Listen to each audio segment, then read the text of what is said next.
आप सभी का फिर से स्वागत है। आज के डेली करंट अफेयर्स की कक्षा में शुरुआत करते हैं। आज हम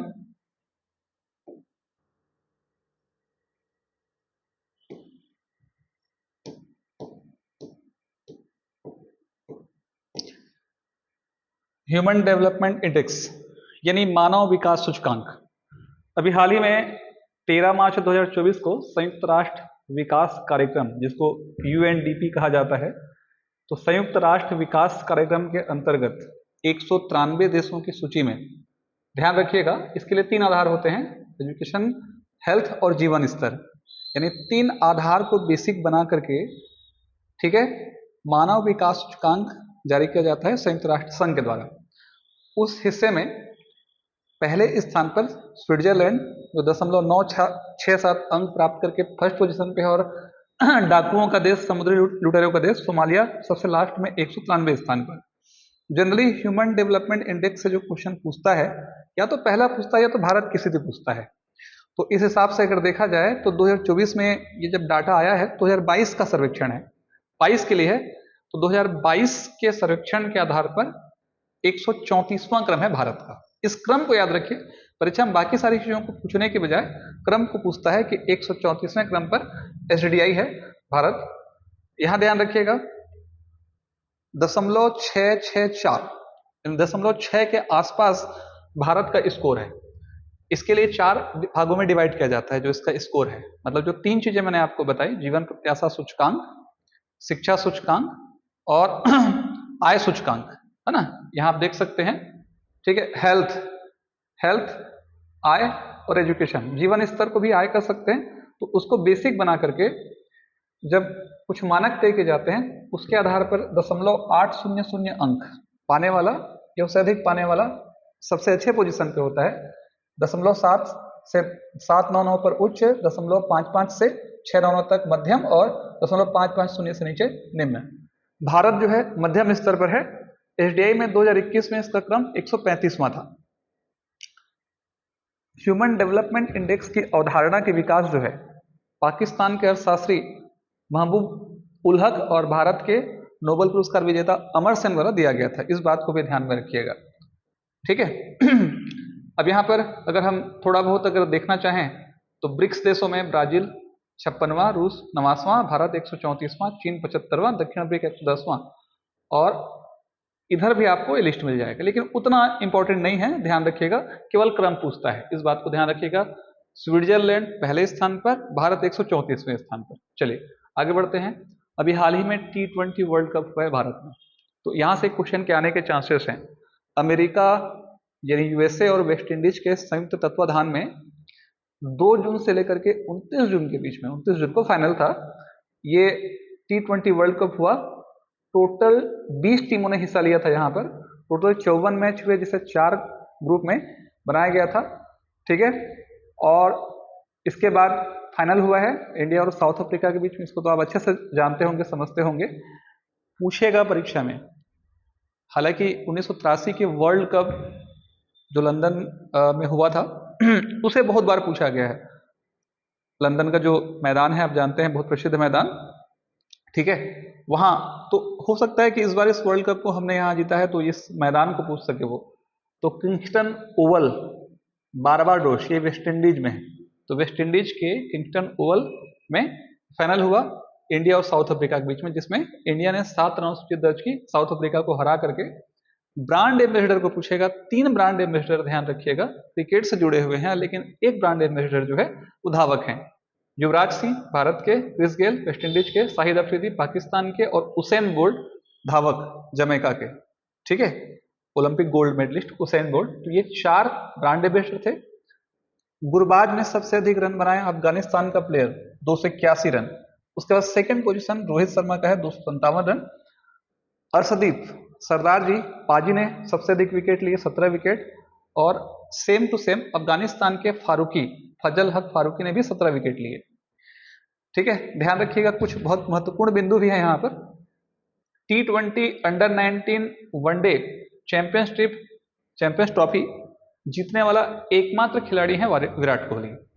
यानी T20 world cup, under 19 world cup, one day world cup, champions trophy ये 4 प्रकार की बड़ी स्पर्धा क्रिकेट की जीतने में एक ही खिलाड़ी उपस्थित रहा है और बाकी कोई प्लेयर नहीं हुए हैं जिसने ये चारों मैच में अपनी भागीदारी सुनिश्चित की है, वो है विराट कोहली। 4 मेडन फेंकने का रिकॉर्ड लॉकी फर्गुसन का है, न्यूजीलैंड के प्लेयर। पैट कमिंस ने 2 हैट्रिक लिया एक ही वर्ल्ड कप में, ठीक है, ये भी इंपॉर्टेंट है, इस बात को ध्यान रखिएगा। 18वीं लोकसभा चुनाव भी बहुत इंपॉर्टेंट है, यही परीक्षा में यहाँ से क्वेश्चन पूछा जा सकता है। 543 सीटों के लिए ये चुनाव लड़ा गया अप्रैल, मई और जून। ध्यान रखिएगा रिजल्ट आया था 4 जून को, यानी टोटल कितने चरण में अगर ये क्वेश्चन ये चुनाव हुआ तो इस बात को आप ध्यान रखिएगा। टोटल 7 चरण थे, 7 चरणों में मतदान हुआ, ठीक है। उसके बाद यहां से आप ध्यान रखिएगा कुल मतदान का परसेंटेज है 65.79%। ये इंपॉर्टेंट डाटा हो सकता है आपके लिए। 543 सीटों में 412 सीट, इस बात को बहुत ध्यान से समझना है। 543 टोटल लोकसभा सीटें हैं भारत में, जिसमें 412 जनरल के लिए है। इसे तो आप पढ़ेंगे संविधान में, पढ़ा होगा आपने। 84 सीट एससी के लिए और एसटी के लिए 47। पीएससी ने इस क्वेश्चन को एक बार पूछ चुका है और दोनों को बदल के दिया था। अनुसूचित जाति और जनजाति के संख्या के अनुपात में ही सीटों का आवंटन होता है, तो अनुसूचित जनजाति की संख्या भारत में कम है एससी की तुलना में, इसलिए ज्यादा सीट एससी को मिलेगा आरक्षण के आधार पे और एसटी को कम मिलेगा अगर कंफ्यूजन हुआ तो। क्योंकि पीएससी ने जब क्वेश्चन पूछा था तो ऑप्शन दिया था एससी को 47 और एसटी को 84 कर दिया था, लोगों ने सही किया था, वो गलत था, तो यहाँ ध्यान रखिएगा ना। और छत्तीसगढ़ की हम बात करें तो छत्तीसगढ़ में लोकसभा की 11 सीटें हैं, जिसमें जनरल की 6, 1 एससी की और 4 एसटी की सीटें हैं, ठीक है। चलिए इसके बाद कुछ संवैधानिक प्रावधान है, अनुच्छेद 74, 78, 81 और 82, जो कहीं ना कहीं यहाँ काम आ सकता है। फिलहाल करंट के लिए उतना इंपॉर्टेंट नहीं है, इसे भी ध्यान रखिएगा। नेशनल आइकन सचिन तेंदुलकर, राजकुमार राव और शीतल देवी। शीतल देवी पैरा तीरंदाजी से, राजकुमार राव एक्टर न्यूटन वाले और क्रिकेटर सचिन तेंदुलकर। इनको लोकसभा चुनाव का नेशनल आइकन बनाया गया था और इसका टैग लाइन था चुनाव का पर्व देश का गर्व। ध्यान रखिएगा इस चीज को, ठीक है। और इसे 25 जनवरी 2024 को राष्ट्रीय मतदाता दिवस पर क्या किया गया था, जारी किया गया था, ठीक है। मैक्सिमम सीटों की हम बात करें तो उत्तर प्रदेश में 80 सीट, महाराष्ट्र में 40 सीट, पश्चिम बंगाल में 42 सीट, मिजोरम में 1, नागालैंड में 1 और सिक्किम में 1-1 सीट है, ठीक है। अभी जब चुनाव हुआ तो उस चुनाव में बीजेपी के द्वारा 240 सीटें, इंडियन नेशनल कांग्रेस ने 99 सीटें, सपा ने 37 सीटें, तृणमूल कांग्रेस ने 29, डीएमके ने 22, टीडीपी ने 16 और जेडीयू ने 12 सीटें प्राप्त की। इंपॉर्टेंट है, ध्यान रखिएगा, कभी कभी क्वेश्चन पूछ सकता है। सबसे इंपॉर्टेंट चीज जो आपको समझना है, बहुत इंपॉर्टेंट हो सकता है आपके लिए, कि इस बार लोकसभा में चुनी जाने वाली महिला सांसदों की संख्या 74 है, जो कुल का 13.62% है। 2019 में ये डाटा जो है ध्यान रखिएगा 78 था, यानी टोटल का 14%, अभी ये 13.62%। संविधान में संशोधन हुआ है, विधानसभा और लोकसभा में 33% सीटों का आरक्षण का प्रावधान आया है अभी, उस 33% में कहीं ये संख्या बहुत कम है। तो फिलहाल 74 सीट इस बार लोकसभा में, 78 से 2019 के लोकसभा चुनाव में था। सबसे अधिक वेस्ट बंगाल से 11 सीटें गई है, ठीक है। अब यहां से आप, हालांकि ये तो उतना इंपॉर्टेंट नहीं है लेकिन फिर भी जान सकते हैं, मालदीव, श्रीलंका, बांग्लादेश, मॉरिशस, सेशल्स, भूटान और नेपाल के जो पीएम थे, प्रधानमंत्री नरेंद्र मोदी जब शपथ ले रहे थे तो उस दरमियान ये उपस्थित थे। MSB लिख सकते हैं आप ट्रिक के रूप में, है ना। तो चलिए ये कुछ महत्वपूर्ण बिंदु है, क्लास खत्म नहीं हुआ है, कंटिन्यू रखिए, आगे बढ़ते हैं। देखिए ये हो गया। इसके बाद इस बार के ज्ञानपीठ पुरस्कार की हम बात करें तो 58वें क्रम का ज्ञानपीठ पुरस्कार, ठीक है, गुलजार को दिया गया है उर्दू भाषा के लिए, और संस्कृत भाषा के जगत गुरु राम भद्राचार्य।